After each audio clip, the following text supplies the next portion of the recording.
¿Qué tal, chicos? Buenas tardes. Bienvenidos, como siempre, a Old School MTG Channel, la casa y canal para los amantes de las cartas viejunas, de los formatos for fun. Y nada, una tarde más, un directo más y un directo, yo creo que súper especial y espectacular, yo creo, para la gente que nos gusta Old School y en Magic en general. Y nada, hoy tenemos al gran Javier Domínguez, Talay, conocido en el mundo del Magic, World Champion, bueno, ya sabéis todo su currículum, que sois afines al Magic. Y nada, antes de todo, vamos a empezar presentando a mi compañero de fatigas. ¿Qué tal, Buenas Josué? tardes, ¿qué tal? ¿Cómo estáis? Día grande hoy, ¿eh? Hoy No sabía si me he ponerme ido, el traje. me he ido a poner me he ido a poner una americana para salir todo guapo, pero no me cabía. La chaqueta del póker también es cohesiva con el invitado de hoy, así que no pasa nada. Así es que, pues nada, estamos bastante guapos somos ya. Invitados, que no solo vienen Invitados de lujo. Antes de dar inicio, si te parece bien, vamos a dar un pequeño anuncio del torneo que tenemos ahí de Albacete. Me parece bien. Ya hemos cerrado fecha, chicos. Esto es en absoluta exclusiva. Exclusiva. El día 1 de febrero tenemos el tercer Open Old School MTG Channel en la capital manchega, en el Nueva York de la Mancha, en Albacete. Y nada, yo creo que como formato como y tal, todos los premios, info lo daremos en breve fechas. Estamos concretando sorteos, premios, de todo un poquito. Y nada, lanzaremos las prescripciones la semana que viene, si todo se da bien. Y nada, espero que apoyéis la iniciativa del torneo, Josué, y nada, Misma dinámica que años anteriores, gente que ya ha ido al torneo, siempre se te ha llenado. Este año habrá un poquito más de capacidad. Queremos que para 50 jugadores, para que no se quede nadie fuera, que se te quedó gente fuera el año pasado. Será en un hotel, ya lo veréis en el cartel, y con ventajas para los que se quieran quedar en el hotel también. Y ya os daremos detalles prontito, bueno, cuando Resti saque el cartel. Saque el cartel, que lo tengo ya en el horno, pues nada, iremos publicitándolo y anunciándolo por redes. Y nada, así es que nada, hecho el anuncio, vamos a ello, vamos con las presentaciones. ¿Qué tal, chicos? Buenas tardes. Señor Huete y señor Talay, ¿eh? Huete, que es un honor señor... también, que el Huete se come todos los directos ahí, es de los que participa en el chat, ¿eh? Sí, es uno luego, de nuestros afines. Tener como es un formato for fun, hacía falta alguien for fun aquí también. Y luego, pues, pocas veces tendrás a un bicampeón del mundo de Magic aquí en el canal, ¿eh? Como Javi. Y que ganaste hace poco, Javi, también el Nacional de Modern, ¿no? Algo así, leí el otro día, este fin de... Sí, el sábado hicieron un campeonato de España de Modern y bueno, pues estuve el día tonto, lo típico. Que vas, caras tuyas. Tabicar a gente en los vídeos, ya está, ¿eh? Pues solo decir una cosa, que esta es la segunda participación de hace ya un tiempo, a lo mejor Javi ni se acordará, porque es un hombre con bastante frágil dentro de pues, redes, canales. Estuvo hace como un par de años jugando una partida de Premoder con el campeón de España de Premoder y jugaba Javier a Lumen. Me acordaré. Es verdad. Era tira, es verdad. Sí. Contactó contigo un amigo mío, bueno, del mundo de Premoder, Agus Arbor. Y bueno, estuvimos ahí haciendo un directo el 1 de noviembre, que fue el día de Halloween, o el día 31 de octubre, y hicimos ahí una cosilla chula. Así es que esta es la segunda participación. Es verdad, no me acordaba. Sí. Así es que nada, primero, ante todo, darte la enhorabuena por ese World Champion hace breves fechas. Gracias. Y nada, y muchas gracias por estar aquí, porque ya sé que últimamente has estado con bastante faena de para arriba y para abajo, en entrevistas, vídeos, bueno, ha sido Trading Topic, mundo del Magic. Y nada, muchas gracias por estar aquí en el canal y con estas figuras como son Josué y Huete. Falta uno del team, ahí Sí, está falta Omar, Omar. pero bueno, Falta- Omar no ha podido. Nos falta Omar, y bueno, en el team somos Omar y Rey, que nos faltan los dos en realidad, pero. Ese no sabía yo. Sí. Así que, si os parece bien, chicos, empiezo yo un poquito entrevistando un poquito a Javier, ¿vale? Ya que soy aquí el dueño de todo esto. Una pregunta, yo creo, básica antes de analizar un poquito el de deck, el deck conocido, yo creo que por todos nosotros. La pregunta que te lanzo, ¿por qué un jugador profesional pro le gusta, por ejemplo, el School, que es un formato más for fun, más, no sé, menos competitivo, ¿no? De cierto modo. Claro, para responder a esta pregunta creo que hay que dejar una cosa clara, y es que en general, incluso dentro de lo que podrías llamar pros del Magic, la mayor parte de la gente que juega al Magic acaba siendo buena Magic porque le gusta jugar al Magic. Es decir, incluso una persona competitiva le gusta este juego. Si lo que quieres es ganar premios, pues mejor juega otra cosa, ¿no? Entonces, sí que es verdad que se puede decir que dentro de los mejores jugadores sí que hay gente que son más jugadores de Magic que luego compiten, y luego hay otro tipo de gente que es gente que compite que luego juegan al Magic. La típica historia de, pues yo era el mejor de los mejores de España de jugando balonmano y ahora juego al Magic, ¿no? Que de estos hay bastantes, de ese tipo de historia. Entonces, yo soy más de los otros, soy de los de jugar al Magic porque me mola y luego compito. En este caso, para mí es bastante natural jugar Old School porque me mola jugar al Magic, me gustan los formatos diferentes, formatos nuevos he construido. Para mí cada formato que juego es una cosa, es un puzzle nuevo, me encanta intentar resolverlo. Pero me gusta Old School, igual que me gusta jugar también Alchemy, que es el formato este de la arena con cartas medio de mentira. Y también me mola. Entonces, para mí es un poco parecido, ¿no? Me gustan mucho jugar formatos diferentes, y además Old School pues tiene mola, que son las cartas viejas chulas. Que tiene su que sí. Mira, otra pregunta que casi yo creo que puedes responder a base de esta respuesta. ¿Por qué crees tú que jugadores que más en el ámbito profesional no juegan más old school? Igual, por ejemplo, en la época de vintage, que podemos echarnos muchos años atrás, realmente también son formatos que no han sido muy captados por jugadores pros, ¿no? Y tú casi eres uno de los poquitos que así sale a la luz, ¿no? Bueno, tiene que ver varias cosas. Primero, que si estás mucho en el circuito competitivo vas a tener menos tiempo para jugar a otros formatos, que esto es una realidad. Y luego también creo que se da el hecho de que Old School en general tienes que tener o algún tipo de facilidad o gente que conozcas que juegue, ¿no? Y a veces sí que es verdad que no es tan fácil. O sea, hay como muchos grupos diferentes, ¿no? Yo creo que por ahí sí que es verdad que no es tan atractivo Old School para un jugador competitivo, sobre todo un chaval joven, ¿no? Más que un chaval de 20 años que juega ahora. Yo creo que tiene un poco de aliciente para acabar jugando Old School, pero yo sí que creo que en general, si es un jugador competitivo que le gusta jugar formatos diferentes, Old School es bastante bueno. A mí personalmente me gusta mucho, es decir, me gusta más que Modern, puedo decir algo, aunque sea un poco menos variado. A mí de los formatos así más casuals, Pauper y tal, me gusta Old School bastante más que el resto, personalmente. Sí, además es que hemos coincidido, porque sueles asistir también a torneos, últimamente no lo sé, a torneos de la Liga Catalana de Old School, porque hace yo como un par de años que visité por primera vez Barcelona, en el mítico bar La Perla. Sí, fui un par de veces y ahí te vi jugando, y bueno, me hizo mucho, no sé, me dio mucha la sorpresa y bueno, y alegrarme de verte por ahí jugando Old School. Y nada, y me alegró verte, y bueno, y ya me comentó Josué que habéis creado un grupete para el tema del DD, que comentarlo y tal, y digo, pues mira, genial, con Javi.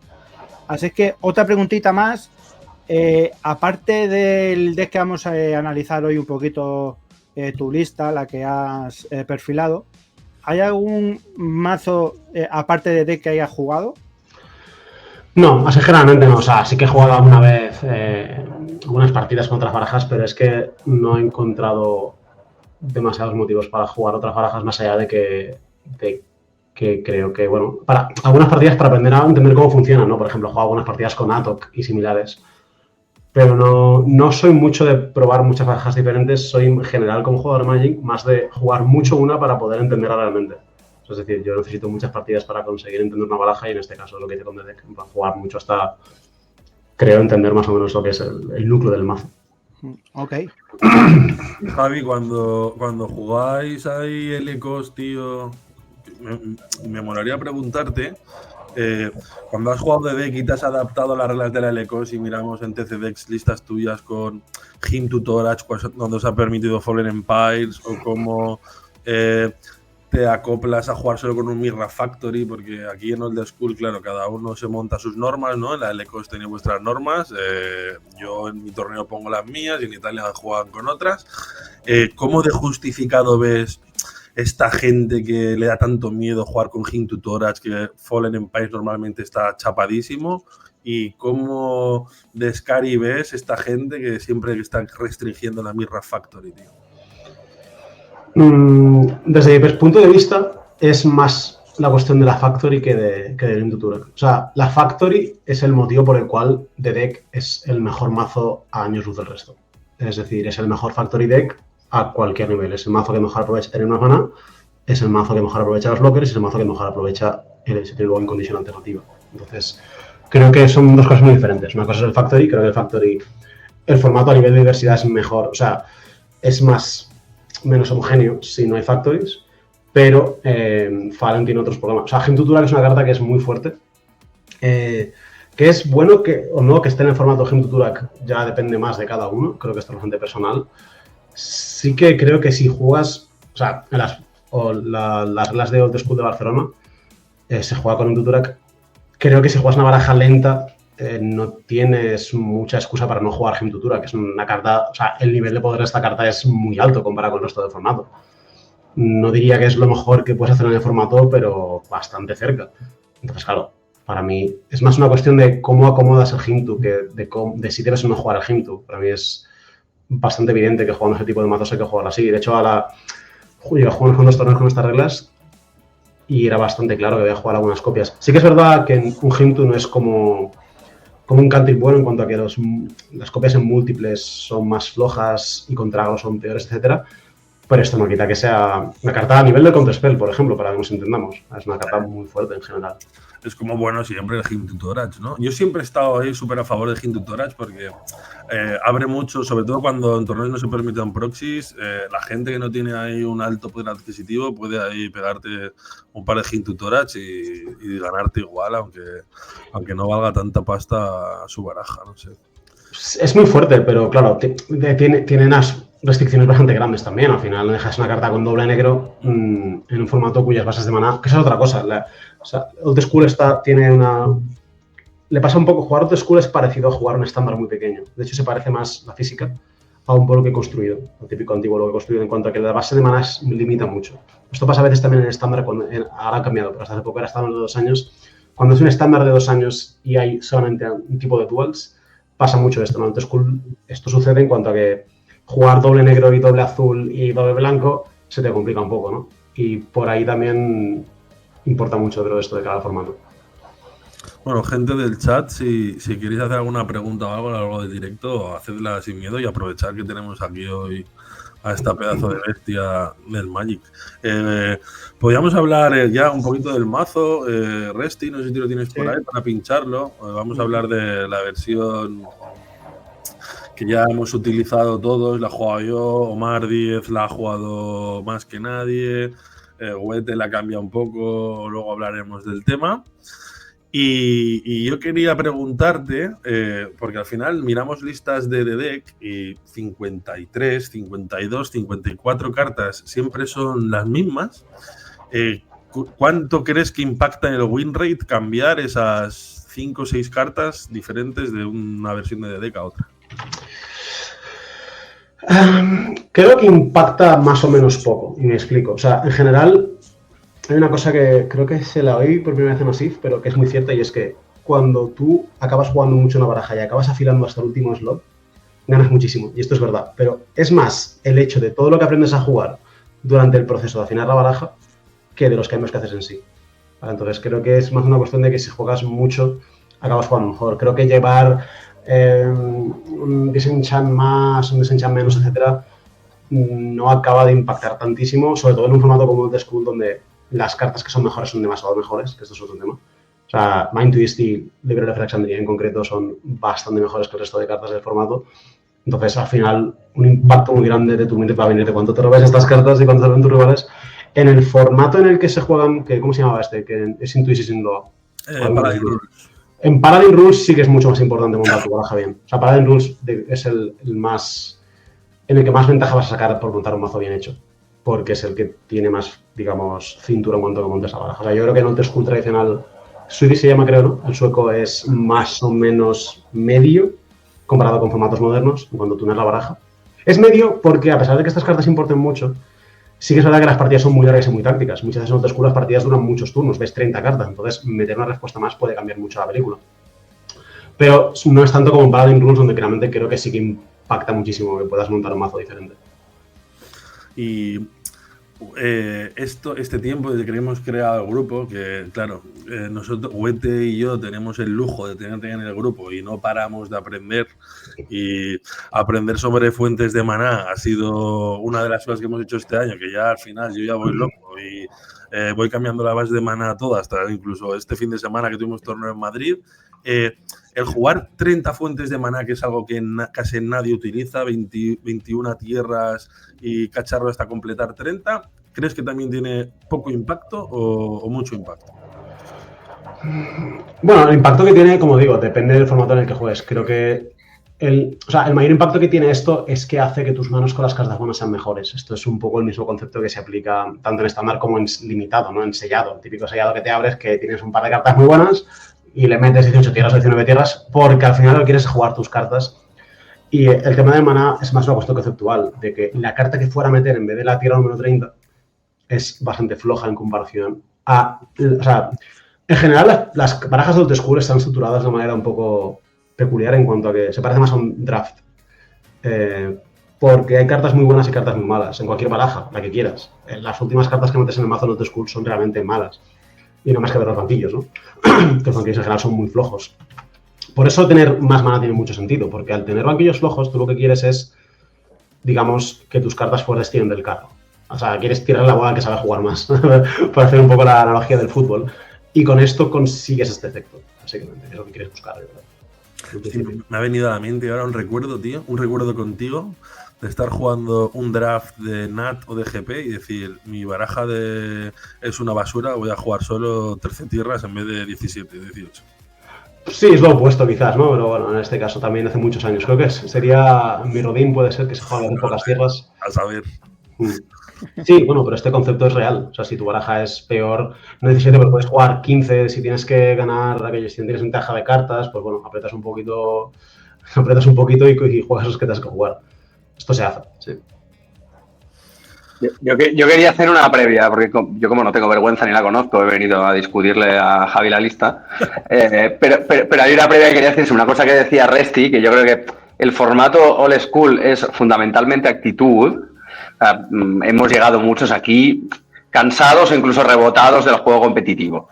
Y yo que me he encontrado alguna gente que juega todavía o venía de jugar muy competitivo, a mí me mola de Javi cuando me lo he jugado, es un tipo que todavía es capaz de divertirse jugando y no solo ganando. Y creo que esto está guay porque cuando yo me he encontrado alguna gente en otros países que no nombraremos que estaban en activo jugando competitivo y son incapaces de jugar de otra forma. Y Old School es fundamentalmente una actitud. O sea, sí, yo creo que es muy legítimo querer ser competitivo y ganar y está bien, pero te has equivocado de formato, digamos, si vienes en esta actitud. Y hasta aquí la rosca, Javi. Sobre la lista esta que llevamos un año y medio dándote la turra, sobre la base de maná me he tenido que rendir porque yo que era de los que apretaba hasta 29 y quería jugar más básicas. Es verdad que para mí la primera forma de perder partidas con DD que era atrancarte de color. Y por lo tanto completar duals y esto ha dejado de pasar en mi experiencia intuitiva. Hay una carta crítica en esta lista que nos ha traído los mayores debates al respecto, que es el Twister. Me he tirado 8 meses intentando, dando por hecho que tiene razón Javi, pues vamos a probar a jugarlo. Yo me he bajado del Twister porque soy incapaz, o sea, mi sensación jugándolo es que hay demasiadas ocasiones en que no quiero jugar el Twister De hecho, casi nunca quiero jugar el Twister. Yo entiendo que hay un argumento, es que las veces en que lo quieres jugar puede ser la única carta que puede hacer ese efecto, que puede levantar según qué posiciones. Pero yo ahí llevo un Divine Offering. Hay una respuesta más, que es una cosa que empezó cuando se jugaba mucho la Ato con los Vice y los Angs, pero danos la turra del Twister. Yo, de hecho, la mayoría de listas no suelen jugarlo. La mayoría de gente no lo juega. Así que compartamos una cosa que ya nos has dicho muchas veces y que yo me resisto a asumir, pero... Es que la coña que tienes con el Twister no es normal. O sea...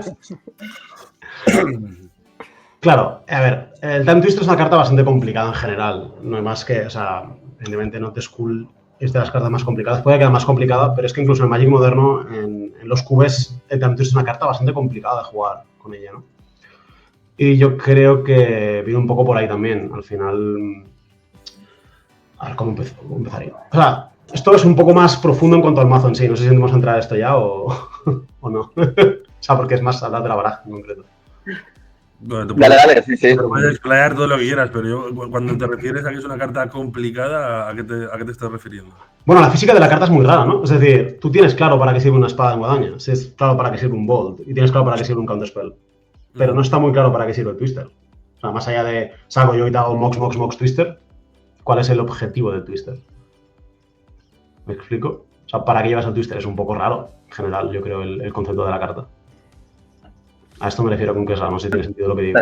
De hecho, mi sensación es que la mayoría de las veces es contra lo que quiere hacer la baraja, ¿no? Yo juego a una partida de unos por unos y te paso por encima con las bombas o con en ese hueco a veces he jugado el cuarto tomo o he jugado un segundo recall y el Twister es volverle a dar 7 al otro, que en una partida tendencialmente no es lo que quiero hacer. Quiero agotarte los recursos y pasarte por encima porque robo más o porque te paso por encima con las bombas. Correcto. Sí, o sea, tu baraja está hecha para cambiar recursos y el Twister es una carta que en realidad quieres jugar contra tu baraja. O sea, tu partida ideal tiene más cartas en la mano que el oponente. Entonces no tiene mucho sentido jugar una carta que lo que haga sea justo al revés. O sea, te castiga. O sea, hace lo opuesto al tomo. A un nivel superficial, el tomo y el Twister no se deberían poder jugar la misma baraja. Porque quieren justo lo contrario. ¿Sí? Este es o sea, Twister, a priori, es una carta que quieres jugar en un mazo que se vacía la mano y que tira muchos rayos a la cabeza, por así decirlo. Pero tampoco es algo que quieras necesariamente tanto. O sea, aquí es mejor, pero tampoco es que sea increíble porque tú quieres esto, pero a la vez en estas barajas el Twister tampoco va a ser una carta que afecte a la mesa. Entonces va a ser un poco un ladrillo. O sea, el Twister por definición es un efecto simétrico en el cual tu rival se va a beneficiar de él antes que tú. Que supongo que le pasa a la Wheel of Fortune. Necesitas tener una baraja que pueda aprovecharse de ello. Y no es de todo fácil. Entonces, el Twister en The Deck es bastante denso, yo creo. Lo que pasa aquí es que The Deck, o sea, es entrar un poco más en por qué es buena The Deck, ¿no? The Deck en realidad es a priori el mazo de control de formato, no estamos de acuerdo aquí, yo lo percibo un poco así. Pero es que no funciona tanto así, o sea, The Deck es un mazo que esto en el Magic moderno pasa bastante, es un mazo de combo control. Los mazos de combo control suelen ser bastante buenos cuando son la mejor baraja porque no tienen muchos puntos débiles y en particular banquillar muy bien. O sea, banquillar contra un mazo que sea de combo control, que gana siempre los late games, tiene inevitabilidad y de banquillo tiene criaturas para jugar la mesa, esto sigue pasando en el Magic y va a seguir pasando. O sea, como estructura es muy difícil en general. Ya sea el combo control porque gana con cementerio, gana por cartas en la mano o por el stack, esto se repite una y otra vez y es una secuencia muy fuerte. Entonces, este es el caso de The Deck. The Deck no es el mejor mazo porque sea mazo de control, sino es el mejor mazo porque tiene inevitabilidad absoluta contra todos los arquetipos mediante la mano. O sea, porque puede combar al final. O sea, yo, por ejemplo, jugando The Deck, no intento tanto controlar la partida muchas veces, sino montar escenarios en los que puedo combar de golpe, en los que mi rival hace un break ese de 7 y lo mato de vuelta. ¿Vale? Esto es el punto que quieres conseguir con The Deck. O sea, The Deck no es solamente un mazo de control, es un mazo que quiere y puede conseguir esto. Para esto hace falta tener el Time Twister. O sea, el Time Twister es una carta que hace dos cosas en The Deck. Uno, te permite ganar la partida con el combo. Y dos, te permite remontar una partida en el mirror. Porque Time Twister no es una carta buena en The Deck pero es una carta buena contra the deck. Es de las pocas cartas que te permiten remontar un Mind Twist y similares, ¿vale? O sea, es una carta que hace dos cosas. Una es un finisher y dos, remonta situaciones en las que mi baraja no funciona. Cuando mi baraja funciona y no necesito combar para ganar, no me hace falta el Twister. Es decir, si yo juego contra RG agro, evidentemente el Twister no va a ser bueno nunca. Lo que consigue el Twister es hay muchas situaciones en las que mi baraja no está funcionando como a mí me gustaría. Javi, explica lo del combo, porque creo que para los que no hemos estado en una conversación de un año es difícil ver cuál es la posición de combo en the deck por mucho Twister que haya. Imagino que será robar 7 cartas y encadenar muchas cosas seguidas, ¿no? Claro, o sea, el combo básicamente es bastante fácil para the deck si juegas por ejemplo, los time walks, lo puedes jugar muy lento, ¿no? Si tú juegas el time walk muy lento es bastante fácil llegar a conseguir una situación en la que tienes el time walk, si tu lugar está girado y tú una partida bastante late game, si tienes un time walk, el regrowth y el twister, es muy fácil que hagas varios turnos seguidos. En plan, te acuerdas la mano y haces walk, regrowth, walk, twister, por ejemplo. ¿Vale? Con 10 tiras a la mesa, 15 tiras a la mesa, es muy fácil que tu mano no le toque nunca más.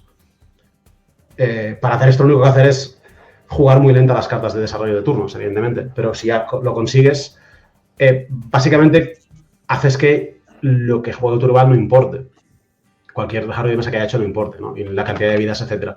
De esta no sale, ¿no? Y al final pues, puedes hacer también lo que te digo, Mind Twist, bla, bla, bla, el finisher que lleves, ¿no? La Fireball, que realmente no hace falta jugar la Fireball. O sea, jugando así lo que podrías hacer sería hacer Stream Mines hasta que lo giras, vuelves a combar, y al final robas todo el mazo entero y cuando robas todo el mazo entero tiras un Geyser o lo que sea, ¿no? Pero que sí que... O las mirras, por ejemplo, que esa es otra. Que, por ejemplo, para combar con las listas de la catalana, con una mirra ya daba para ganar. O sea, yo me acuerdo que ganabas igual. O sea, con una mirra lo único que tienes que hacer era no exponer a las espadas en guadañas.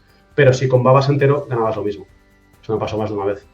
Y también puedes aprovecharte de esto. O sea, que te puede venir bien. Pero básicamente el tema es, si tú tienes Regrowth, Twister y Time Walk y un montón de mana y alguna carta, o sea, y ya está, es que no necesitas mucho más. Y tu rival no tiene mana enderezado, es fácil que no le vuelva a tocar. Lo que pasa es que, claro, el mana enderezado es un tema, porque al final hay dos cosas en Old School. No hay muchas maneras de girar de mana, que ahí puede venir bien el Power Sync. Power Sync es bueno si juegas el rollo combo. Y dos, no hay efectos de exiliar residuales. Que esto pasa mucho en Magic Modern y en Old School no pasa. En el Magic Modern es muy fácil que te exiliaran el Mind Twist, por decir algo. Pero en Old School no hay nada que se juegue que sea decente que exilie cartas. Luego que exilia es las espadas en guadañas, pero que exilia criaturas que te dan igual porque estás jugando combo. Entonces, es aprovechar un boquete en el formato realmente. Y el boquete es este. Este tipo de efectos no existen y como no existen, pues puedes montar tus partidas así. Esto tiene mucho peso en los emparejamientos lentos. Y hace que cartas como el Power Sync sean mejores, cartas como el Twister sean muchísimo mejores porque es lo que necesitas para combar, ¿vale? O sea, por ejemplo, si un rival se te pone a 100 vidas, te da igual, porque puedes combar. Si no, no podrías, sería un problema, ¿no?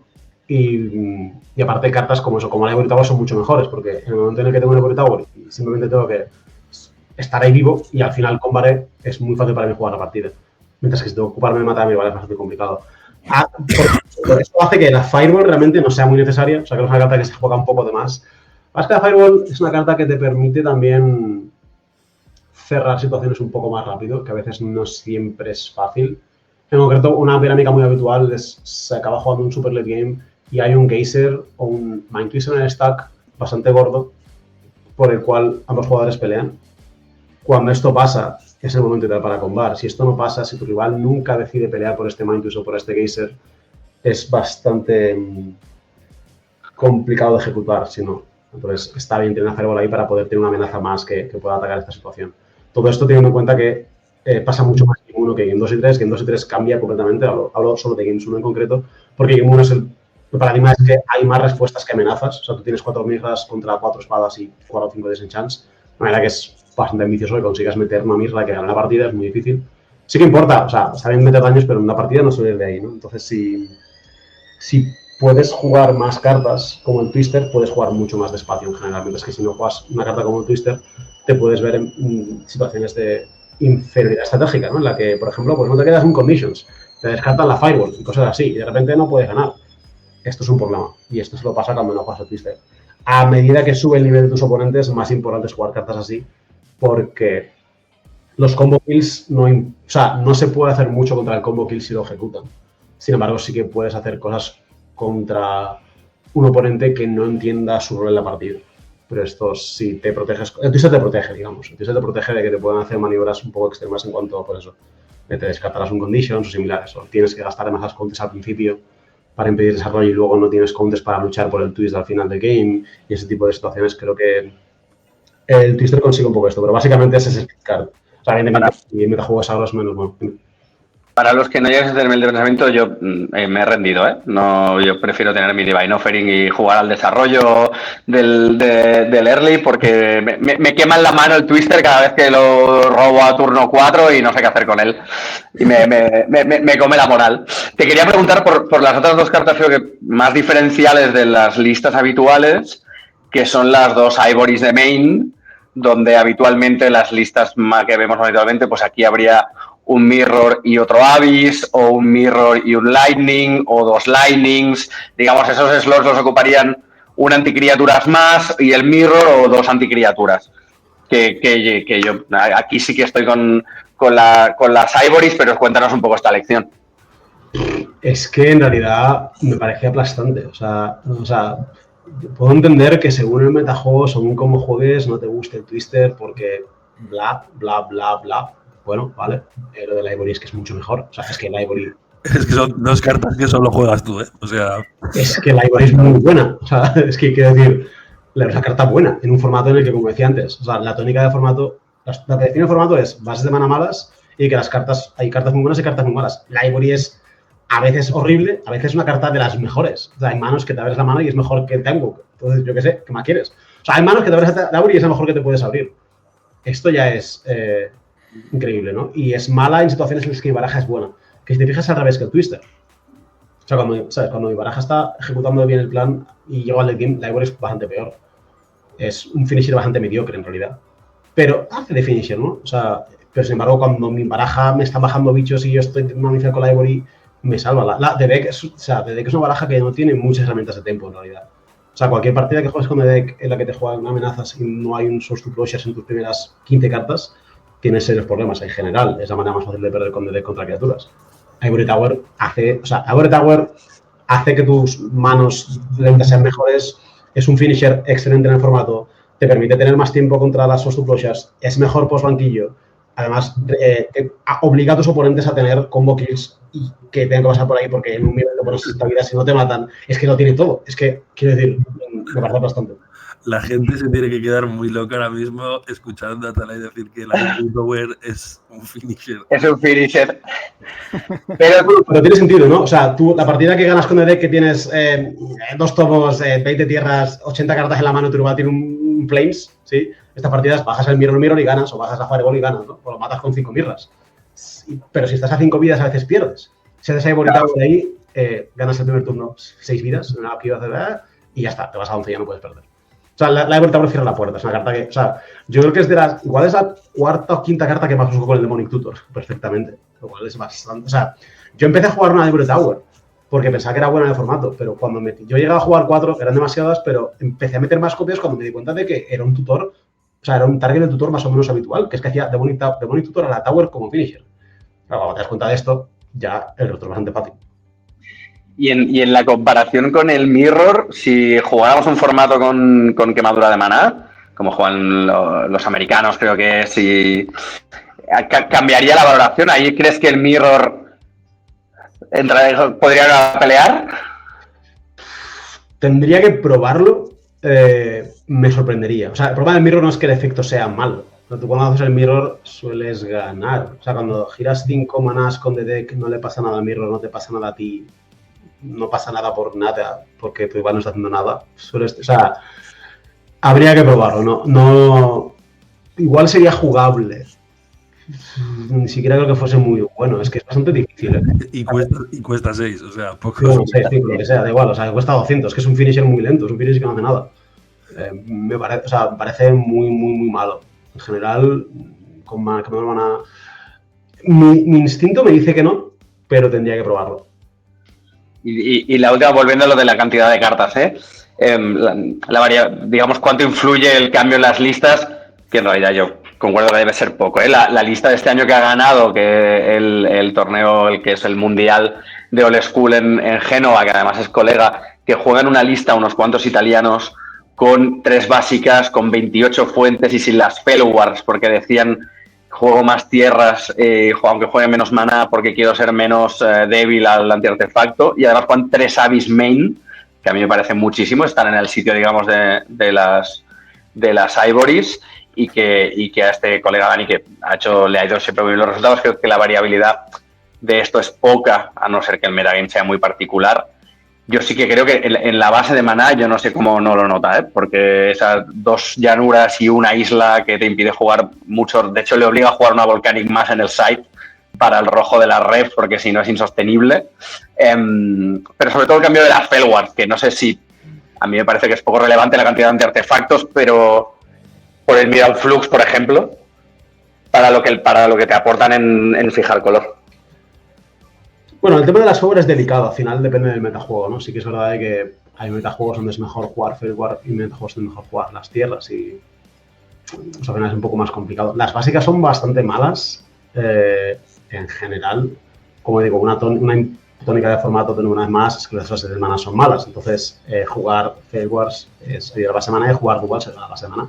Es un formato en el que no hay suficientes duals, entonces para mí quitar duals para meter básicas tal y como está el patio es bastante malo.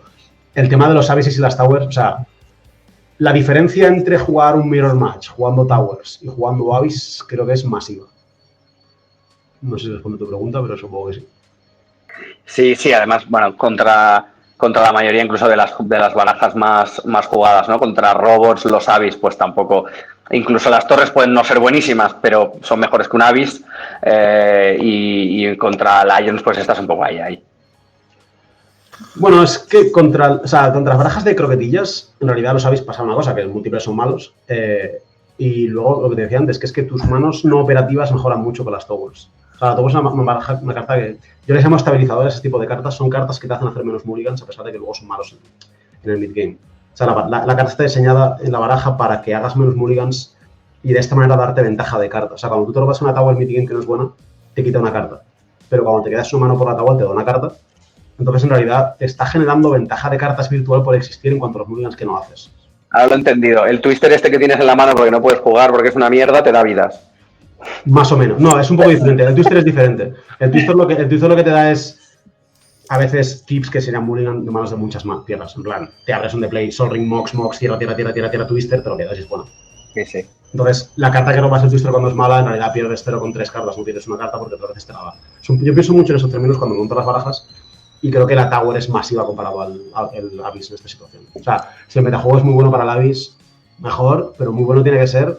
Y en concreto es muy poco probable que sea... Es que la Tower es mucho mejor carta que el Abyss. Entonces, claro, partiendo de esta base, es muy complicado justificar para mí meter una carta que es tan peor. O sea, el Abyss es marginalmente jugable, creo yo. Es una carta que está ok, no es muy buena. Y la Tower es muy buena. Entonces, claro, y a partir de ahí ya... Bueno, para los oyentes, las croquetillas son un Savannah Lions, un Sí. Lion Dragón, son barajas de croquetillas, ¿vale? Estoy rajando un poco del Fireball, no sé si es en el contexto Mirror solamente o en el contexto general, porque yo creo que siempre puede actuar como de quinto removal y no te molesta, te va a molestar en el Mirror porque es bastante malo.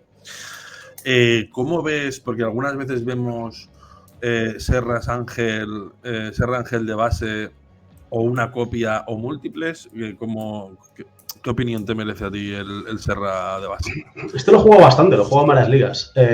Tiene bastante sentido. O sea, la más ventaja del Serra por encima de la Fireball es la base de maná. Es decir, la Fireball es mala porque la base de maná es mala. Si la Fireball fuera azul, jugaríamos 4 Fireballs, no pasaría nada. Y el formato sería diferente. Esto es nuevísimo para mí, ¿eh? Claro. La Fireball es mala porque no la puedes castear siempre. Si fuera una carta azul sería mucho mejor. Por 2 matas a un león, por 5 matas a un Sendip, tal, no sé qué, y por 10 te cargas al oponente. El problema es que jugar la Fireball implica jugar Volcanics, cual implica jugar menos fuentes negras, por ejemplo. Jugar menos básicas, como decíamos antes, es bastante circunstancial en cuanto a la base mana. Cada partida que robas en azul que no puedes castear es muy malo. Porque la Fireball no hace lo que hace el Twister o lo que hace la Tower, de darte ventaja de cartas virtual a veces. La Fireball no hace nada en esas situaciones. Nada es muy poco. Y la Fireball no es una carta que tampoco sea muy estabilizadora, no te vas a quedar una mano porque tienes la Fireball. Ni tu desarrollo va a ser mejor porque tienes la Fireball. La Fireball tiene lo malo de un Finisher y lo bueno de un removal mediocre que además no se ajusta bien a la base de maná. ¿vale? Esto es bastante flojo. Entonces, Serra compensa esto. Serra al final entra muy orgánicamente en tu base de maná, que además puede que lleve bastantes planes o similares. Vas a ver mucho blanco, el Serra vas a poder jugar prácticamente siempre que tengas 5 tierras. Y además te da mucha presencia contra barajas de criaturas, que al final es la mejor criatura a nivel de posición. De los de Skull, ¿no? Digamos. Yo creo que es la mejor criatura del formato. Probablemente esto es un poco más delicado ya de discutir, depende del metajuego, podría ser que fuera Suchi o algo así, si hay muchos Abyss, porque Suchi sí que hace que el Abyss sea bueno, si hay metajuego en el que el Abyss sea bueno en sí. Pero bueno, a priori vamos a por shortcutear un poco, el Serra es la mejor criatura del formato, por muchos motivos, el Bolt, 2-3-4, etcétera, o sea, es la mejor de calle, y está bastante bien posicionado en general en cuanto al mazo. El problema es que meter Serras te hace un poco menos funcional, es decir, el Serra funciona mal con el tomo, por ejemplo. O sea, tu partida con el tomo quieres cambiar cartas hasta que se acabe el mundo. El Serra al final lo que hace es cambiar cartas en unos términos que no son los tuyos. Si tú bajas un Serra y te hace unas espadas en guadañas, es bastante malo. Si te hacen un Sion y Blast, en realidad estás perdiendo bastante tiempo, que, recordemos, DD es una baraja con un... O sea, el boquete de DD es el tempo. O sea, DD pierde partidas por tempo en general. Es el motivo por el cual pierde. Estás pagando 8 manas para robar una carta extra. Eso es un boquete de tempo masivo. Entonces, no puedes permitirte demasiado jugar criaturas y que tu rival cambie sus términos. De manera que Serra es muy bueno, pero el Serra de deck es bastante peor de lo que son los otros Serras, digamos, por así decirlo. Y el hecho de que sea un poco incoherente, por ejemplo, es malo con los counters. Serra no quiere jugar con counters. A veces tienes que tirar un counter algo mediocre solo porque tienes que tirar el Serra turnos similares. O te tiran el Serra y te bajan la carta que te gana, te hacen el Mind Twist. Se acabó. Entonces, no quieres jugar tanto así. Y sí que es verdad de que el Serra mejora bastante cuando tu rival tiene que tener menos removals. O cuando tú ya puedes elegir si meterlos o no. O tu calidad media de cartas mejora. Al final, piensa que el banquillo... O sea, si el formato tuviera mucho mejor banquillo, sería buena idea, yo creo, jugar los Serras de base y poder aprovechar esos slots. Imagínate que hubiera Veil of Summer, una Pyroblast verde, ¿vale? Por ejemplo, que fuera muy buena. Igual sí que podrías jugar algo así.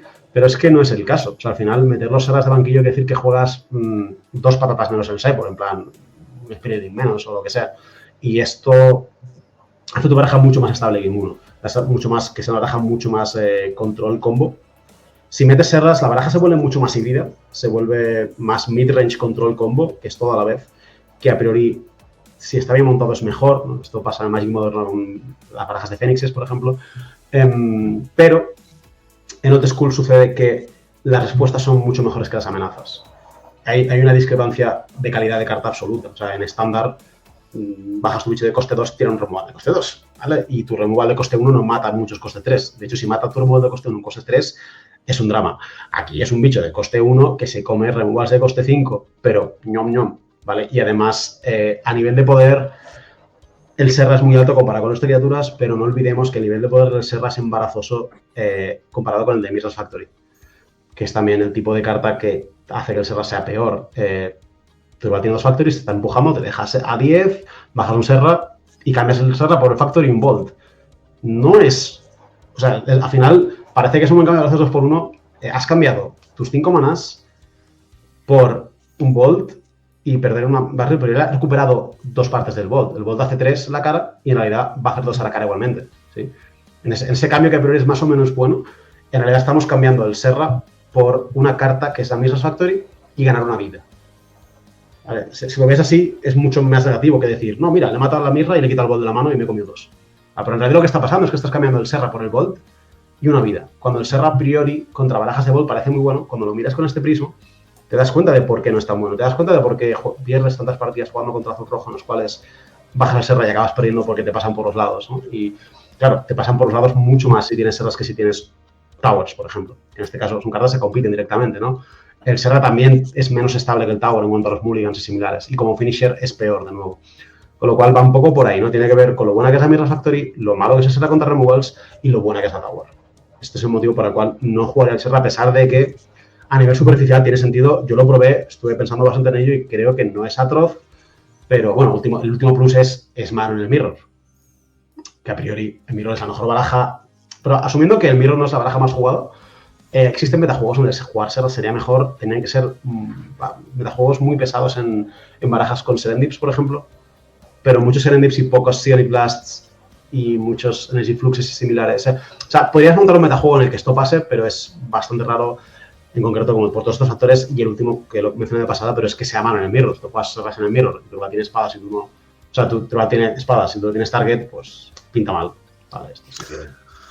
Claro, nosotros que me ha sorprendido un poco que digas que los banquillos en el Old School son malos, cuando, por ejemplo, mira nuestro banquillo, qué pedazo de banquillo es, ¿no? Cuando, hostia, la ráfaga roja, la ráfaga azul tienen una presencia bastante potente en el formato, porque hay muchas cartas azules y rojas, ¿no?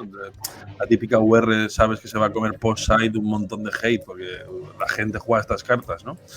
Y jugamos, pues eso, diving, offering adicional, eso me hizo fit, pero a la hora de banquillar en el mirror, ¿cómo modulas los niveles de pensamiento de yo sé que tú sabes que yo sé que tengo serras que los puedo meter y que tú tienes que quitar los swords porque son malos, pero cuántos swords quito y cuántos serras me van a caer? ¿Cómo afrontas esto? Dos cosas. La primera, de Magic general. Las cartas de banquillo, hay dos tipos de cartas de banquillo, las que son martillazos, mazas, cartas muy buenas, bombas, y cartas que son flojas pero son muy flexibles, ¿vale? Las Pyroblast son estas cartas. Las mazas que rompen partidas no existen en Old School. Hasta me refiero a que son malos comparado con el Magic moderno. El Magic moderno, cualquier otro formato construido que te puedas... A maza te refieres a una Leyline of the Void, Rest in Peace. Ira de Dios contra un mazo de 40 bichos, da igual. O sea, estas cartas no existen en Old School. La mejor carta de banquillo que hay es el Red Elemental Blast y el Blue Elemental Blast, y que además son particularmente mediocres en el formato en realidad. O sea, fíjate Deck, por ejemplo, que es un mazo de control azul. La Red Elemental Blast contra The Deck es mediocre, es decir, no corta las mejores cartas. Lo que corta son prácticamente respuestas. Es decir, el mazo que tenemos en pantalla, por ejemplo, tú metes Pyroblast contra este deck y le vas a cortar, si se quita el Twister o el Recall, que normalmente uno de los dos va fuera casi siempre, va a tener 9 targets en toda la baraja. Y además, uno de ellos es complicado de colar, el Ancestral, que no siempre, si no te puedes girar. Y si no, estás dando Pyroblast a un Counterspell. Hacer un Pyroblast a un Counterspell está bien, pero no es una jugada de banquillo que rompe patrones. No son cartas particularmente buenas. O sea, Pyroblast es la mejor carta de banquillo. Es que te da la costumbre de llamarle Pyroblast. El Red Elemental Blast. Y la Hydroblast son las mejores, pero no son muy buenas. La Hydroblast sí que es buena contra barajas rojas muy pesadas, pero las barajas rojas pesadas no suelen ser buenas tampoco. La mejor baraja roja yo percibo que son las de Atox y similares, contra las cuales la Hydroblast tampoco es buena, porque el mejor target para Hydroblast, para la Blue Elemental Blast, es el Blood Moon, que a priori no debería ser muy bueno contra esta baraja igualmente. Entonces, no son muy buenas. O sea, para mí eso es uno de los pilares del formato, el hecho de que el banquillo sea bastante flojo en general. Y por eso cartas que son buenas algunas veces, lo que más aparezca una maza en un emparejamiento que me parece importante. Esto lo he preguntado. Y la segunda pregunta era lo del nivel de pensamiento de cómo banquillar. En general, mi enfoque siempre es un poco defensivo en cuanto a que intento no pisarme mucho por ningún lado y luego reevaluar. Es decir, ¿cuántos serras meto? Todos porque son buenos. ¿Cuántos removals me quito? ¿Cuántos me dejo? Es un poco en detalles, ¿no? Por ejemplo, la idea general es cubrirte con algún tipo de removal, porque si tu rival no mete los serras y tú tienes espadas en guadañas, no es el fin del mundo, no mola, pero siguen estando las mirras, que son la carta clave. Muchas veces en las partidas post-ever, cuando se meten más cartas de más blasts, power sinks y lo que quieras, o sea, nada peor que meterte counters de banquillo y que te hagas mirra y pierdas, ¿vale? Entonces, es un poco más no alterar mucho la baraja en general banquillando, simplemente meter los serras si toca y protegerte, porque si pasa al revés, si tú no tienes removal, si tu rival mete serras, es que te van a hacer un serra y es que vas a perder partidas en las que hagas mind twist, bla, bla, bla, porque hay un serra ahí que se te va a comer. O sea, el serra es bueno en parte porque es respuesta al serra. No quieres que te gane con un serra. Al final es bastante complicado en el mirror ganar partidas en las que no solo es una bomba, ¿no? Y el serra a veces es una bomba. Eso ya es suficiente. Porque lo que decía antes, cartas buenas, cartas mediocres, el serra a veces se convierte en una carta buena. Cualquier carta que encaje en esta descripción, en general merece la pena. Aquí Huete es el disidente del equipo, que juega el banquillo un poco distinto, porque afronta el... Bueno, lo puedes explicar tú, Huete, mejor que yo, ¿no? Bueno, debo decir que he hecho el intento, aunque el sideboard al final es bastante parecido al que vemos en pantalla, aunque sin el Control Magic y el Spirit Link y con un Moad y un Abyss en el side. Yo había intentado jugar 3 counters azules en el side, para el mirror exclusivamente, ¿eh? Que yo creo que me gusta y me ha ido bien para jugar los mirrors. El problema es que esto implica perder otras cartas. Por ejemplo, solo te deja jugar una blue porque los huecos son los que son. Y entonces el problema es que pierdes pierdes demasiado para un torneo regular, digamos, en el que al final no hay tanto de deck, porque no se juega tanto. De hecho, si miráis últimamente tampoco es que haya tantos, pero en general en los torneos no hay tantos. Entonces, hay un problema de manta corta. Y si yo fuera un torneo en el que sé que voy a jugar muchos mirrors, jugaría esos 3 counters extra, que eran un Sync, un Spellblast y un Flash Counter. De intentar jugar la partida en el stack, ¿no? Incluso quitando tomos, o todos o dejando uno, porque en estas segundas partidas de Deck juega con 7, 8 petartefactos. Y jugando, que creo que es una cosa que hacía Javier, que es jugar bastante agresivo los Serrars en el mirror, tomando ciertos riesgos si puedes jugarlo en algún momento relativamente pronto, e intentar ganar la partida en el stack. El problema que tiene esta estrategia es que después echas de menos esos slots de side para partidas contra otras barajas. Pero el Control Magic sí que es de lo más flojo que me parece en este side, porque se muere a todo. Y además cuando se muere vuelve la amenaza. Y yo en el Spirit Link, digamos, he preferido el MOAT, pero porque está reverdecimiento de los robots, que hay un quintal, y me parecía más fuerte en ese match. Una preguntita por ejemplo, para Huete, que por ejemplo en el WinCon, en la última ronda te la jugaste con el que tienes debajo, con el amigo Josué, y le conseguiste ganar esa ronda y meterte en el top, gracias a un Demonic, quiero recordar, a un Shivan Dragon.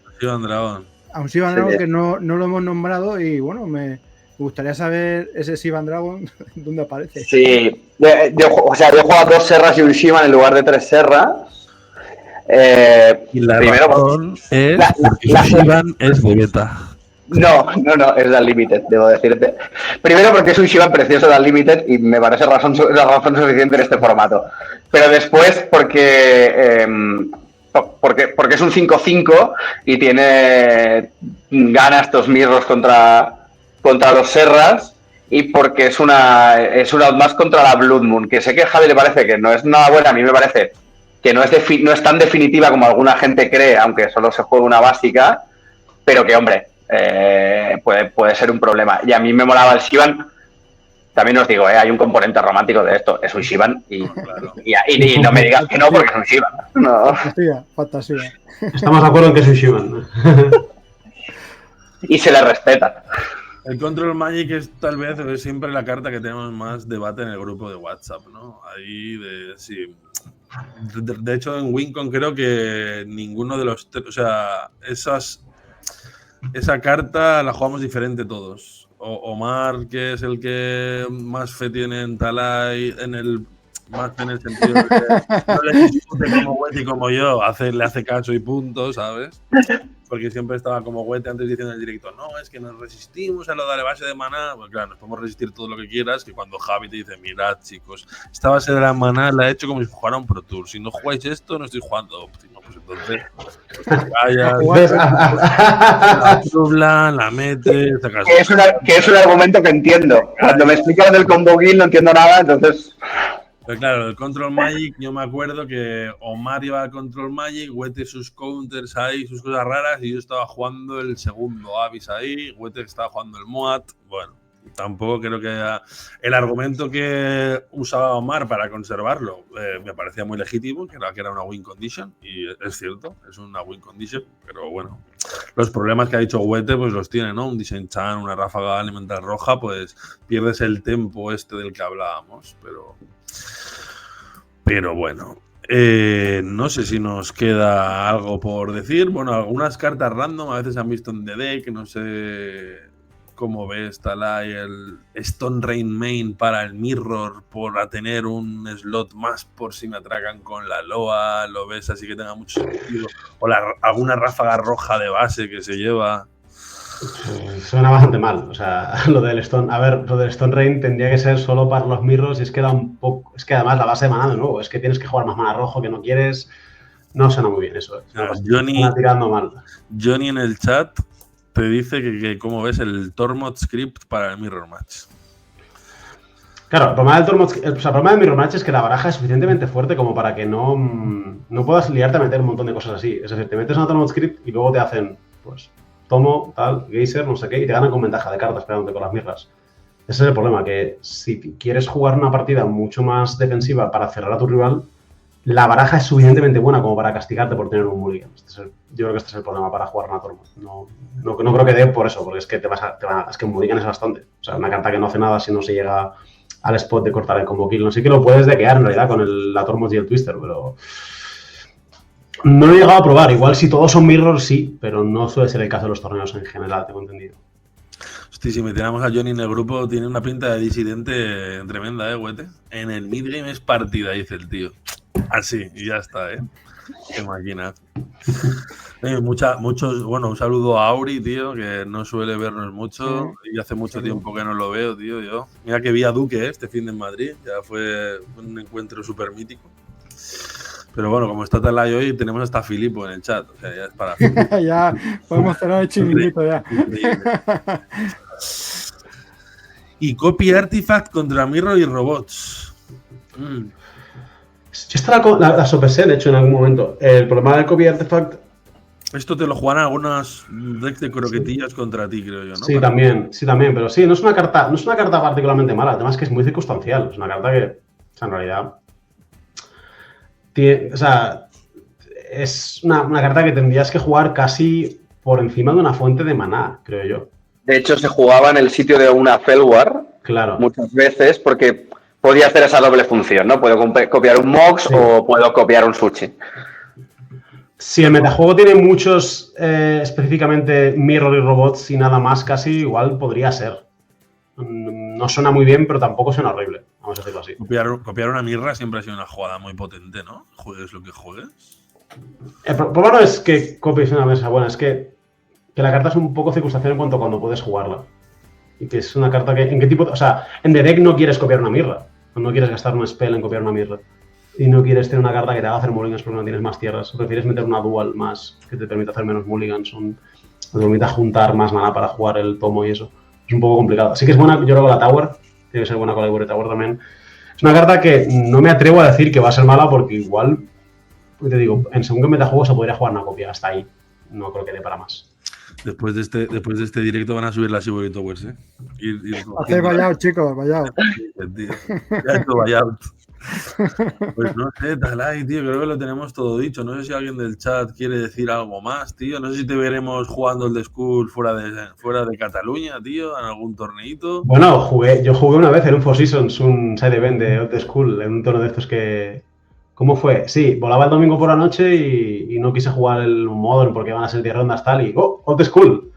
Y tuve que hacer una baraja con Proxys el mismo día en el hotel por la mañana, o sea, última hora de la noche para acabar de cortarla por la mañana y gané el torneo.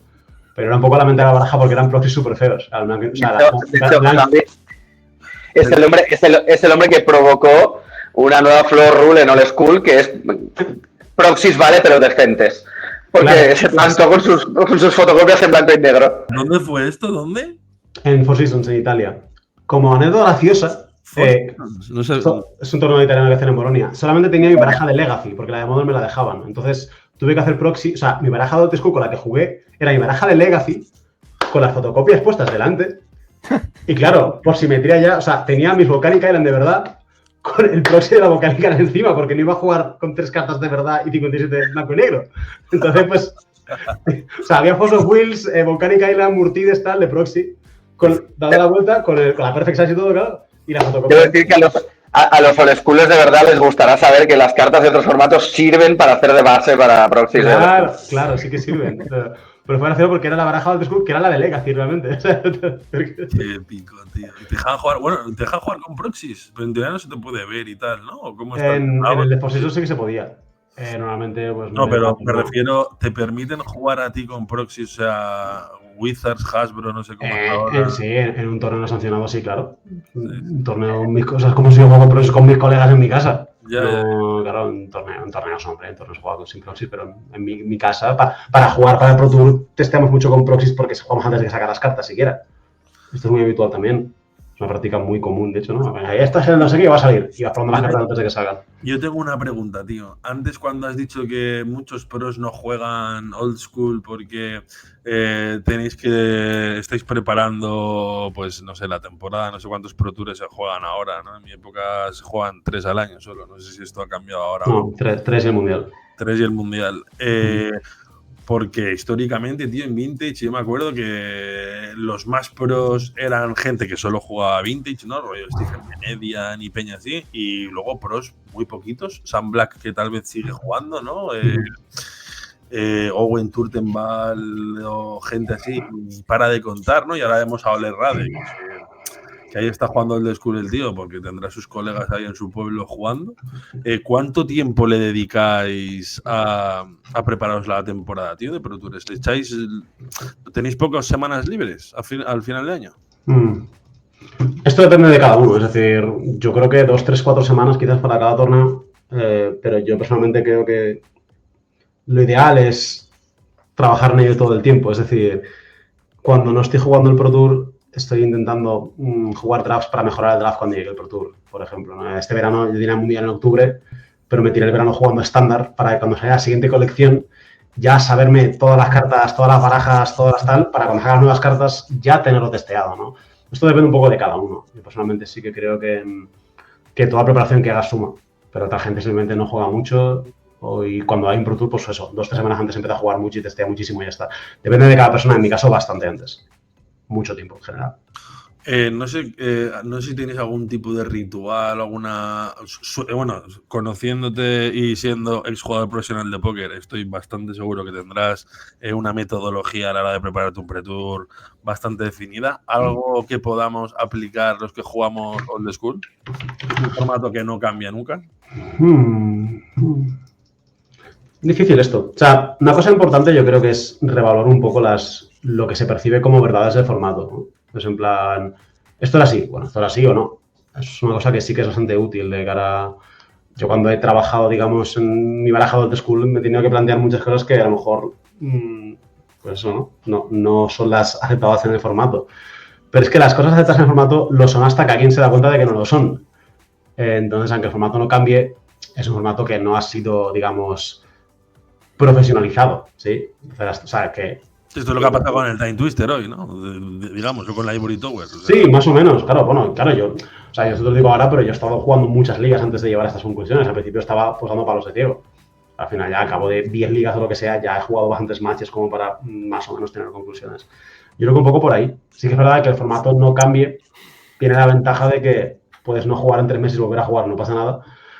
También tiene la desventaja de que si te centras solo en una baraja, pues al final la vas a acabar haciendo y ya está. No vas a cambiar muchísimo más, cosa que puede ser buena o mala para cada uno, que al final los Pro Tours, cada Pro Tour es un formato nuevo, lo cual es un reto diferente, ¿no? Como decía antes, cada formato es un reto. En el caso de Old School el reto es constante, es el mismo siempre. Hay formatos en Old School, pues esto, ¿no? Los de los puntos y tal, que como van cambiando los puntos, ¿no? Un poco como en el League of Legends, ¿no? Nerfeas barajas ahí, pues va cambiando el meta y... Eso mola, ¿no? Pero eso está guay. Yo creo que eso está guay porque cada season es un poco distinta, ¿no? Entonces sí que le puedes meter ahí un poco de trabajo al formato. Claro, no, y se nota. Yo cuando cambiaron las reglas de Old School en Barcelona, al margen de por el hecho de que quitar la Factory iba a ser más flexible el formato y tal, era una cuestión de, bueno, claro, pues ha cambiado esto, van a cambiar el formato, pero eso mola porque vamos a poder, no sé, un formato nuevo otra vez. Para mí fue como Navidad, ¿sabes?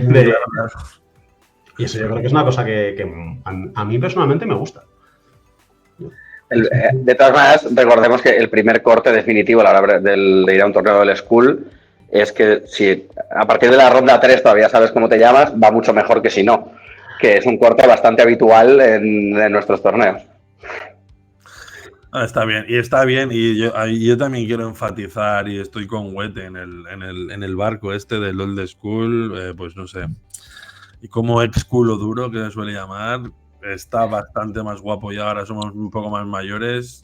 Ha llovido un poco de cuando hace 20 años ya que jugábamos competitivo y juntarte ahora con la gente, echarte unas birras y estar con tus amigos es lo importante, ¿no? No intentar ahí ganar una partida más o menos, un torneo más o menos. A todo el mundo le gusta ganar, pero evidentemente pues el Old School está un poco más para pasárselo bien y no Y el rollito de sortear siempre los premios y que no haya nada gordo para el primero, que lo gordo se sortee, favorece mucho. Aún queda gente que quiere ahí ganar a toda costa, pero bueno, poco a poco yo creo que nos vamos educando un poco, creo pues, yo. Josué, podemos decir que hoy tenemos 2 pruebas vivientes de que se pueden superar los prejuicios, ¿eh?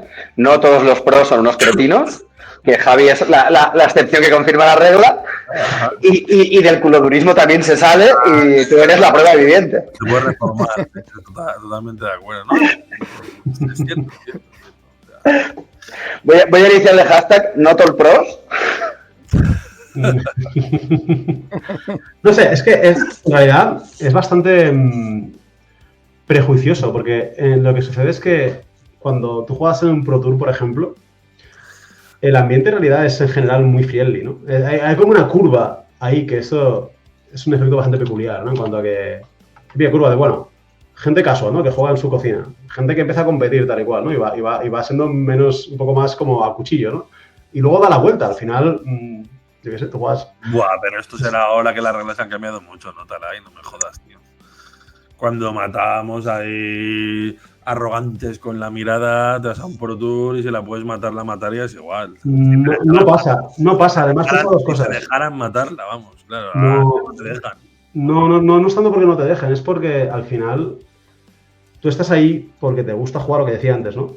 Y aparte nos conocemos todos, ¿sabes? Al final cualquier habitual de Pro Tour conoce a cualquier habitual de Pro Tour. Es como muy...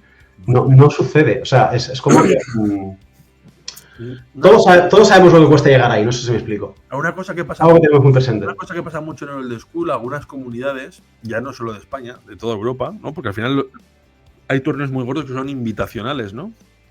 Ir acogiéndose a lo que se acoge Goethe, ¿no? De la camaradería, lo importante es la amistad y tal, pues no hacen los torneos abiertos, ¿no? Para estar en eso, en un rollito friendly y tal, que no pasen movidas. Pero, tío, en nuestra época, que tú y yo hemos jugado el primer Pro Tour juntos, tío, lo que pasa es que luego tú has jugado 300 o 400 más. Aquello era una sangría, tío, pero te hacías colega igual de quien te tenías que hacer colega, y te hacías amigos igualmente, tío, no era un problema de las reglas, creo yo, ¿no? ¿O qué? A mí personalmente no me gusta el concepto de que los torneos sean invitacionales. No, a mí tampoco, porque al final toda la gente que has conocido, os he conocido a todos vosotros jugando Open, no jugando invitacional. Claro, entonces a mí no me gusta, no soy muy partidario de ello. Ya cada uno que haga lo que quiera, pero no es mi estilo. Esto lo que... Yo hago un matiz, yo creo que es una cosa que yo digo el pros, pero no conozco a ninguno, no he jugado ni de lejos un Pro Tour ni los 7 escalones anteriores. Yo creo que hay una cuestión de actitud, hay gente en todos los torneos, y en esto nos ha pasado en Old School. Yo creo que quitar los premios ha hecho, digamos, los premios por clasificación, ha limado un poco, ayuda a que pues ya sabes a lo que vienes, pero aún y así, y esto es muy personal, o sea, hay gente que necesita ganar. Entonces, entra en situaciones de conflicto porque lo necesita, y esto da igual si hay premio, te puede llegar a pasar. Yo creo que no tener los premios y que la comunidad empuja que si tienes actitudes culoduristas, digamos, pues te vamos a mirar mal, pero eso es bastante independiente del nivel, ¿no? Es que hay gente que sigue haciendo trampas, Goethe, en el... Sí, por eso, que no estamos libres. A mí lo que me gusta es que ahora en los competitivos no hay reglas, se ve que por lo último que he visto tú puedes hacer trampas al infinito porque no hay lista de sanción. Sí, yo perdí una semi de PTQ por no pagar un pacto negro y según tengo entendido no la habría perdido ahora, ¿no? Ahora me habrían dicho, chaval. Ahora creo que lo pone, eso va cambiando, pero diría que ahora mismo creo que lo pone en la pila. Sí, creo que el pacto lo puedes pagar. Sí. Bueno, está bien también, no sé, que cambien reglas en... Creo que está mejor cada vez, o sea, ahora está bastante bien la misma. Claro, los cambios son para bien, ¿no? Matar sierpes arrogantes con la mirada o cortar circular logic con la mente, pues es algo que no debería poder permitirse hacer, claro. Bueno, claro, pero es que estás hablando del año 2000, es que no había móviles, yo qué sé, ¿sabes? O sea, el mundo ha cambiado mucho desde el mundo del que tú estás hablando. O sea, literalmente no teníamos móviles. O sea, ha cambiado mucho y las reglas de Magic también han cambiado. En este caso... No tenía ni internet. Claro, claro, sí. Es bastante más blandito a este nivel, pero yo creo que es algo bueno. Yo lo veo como algo estrictamente positivo, desde mi percepción al menos. Bueno, están diciendo en el chat que Talay sabe más que nosotros y se nota porque es el único que no lleva gafas y los demás sí, tío. ¿Cómo lo veis? Vaya, que Talay sabe más que nosotros, me parece Yo creo que está por el argumento definitivo. Un argumento No necesitaban una hora de charla para saber esto tampoco, ¿eh? Claro. Pues nada, no sé si alguien quiere añadir algo, pero qué directo más chulo, tío. Y estoy seguro que la gente que te ha escuchado habrá alucinado como alucinamos Huete y yo día a día y seguiremos alucinando. Yo agradecer la oportunidad, Javi, y no sé, el calendario. ¿Cuándo te llevamos a un torneo Old School? Te digo que hacernos un hueco en tu calendario. Tiene que ser más que coincida. Es bastante, o sea, tiene que ser más que coincida con los eventos y que no se pise ni de cerca con ninguno, que esto no es tan fácil. Es más no tener. O sea, cuando estaba con la pandemia y tal, después en Barcelona es que no me perdí una liga, tú lo sabes, iba a todas las ligas sin problema. A la que vuelven los eventos en físico y tal, tampoco voy a dejar de practicar para un Pro Tour para una liga en general, pero estoy bastante comprometido con practicar, digamos, en estos eventos. Entonces, claro, pues ahora que cuesta. Cuadrarlo todo cuesta un poquito, pero bueno, yo hago lo que puedo. Creo que... Bueno, esto Resti lo habla con Wizards y movemos el calendario. Y ya está. Y no hay problema. Lo veo. Pues nada. Bueno, chicos, pues nada, yo creo que ha estado bien, ¿no? Sí, ha sido un gran directo que yo creo que pasará a los anales del DDEC, de la historia de los directos. No hay mucho contenido old school en habla hispana y bueno, y con este que nos ha brindado el gran Javi, pues nada, es un diamante en bruto para poder a la gente que se inicie dentro de old school o quiera jugar de deck, ya pero tiene ahí una base para poder jugar. Está más pulido que pulido ya este chaval, tío. En bruto no tiene nada. Bueno, son muchas horas de Magic ya. Chicos. Así que nada, daros muchas gracias, chicos. Gracias a todos y nada, nos vemos muy pronto. A vosotros. Bueno, gracias por invitarme. Chao. Chao. Chao.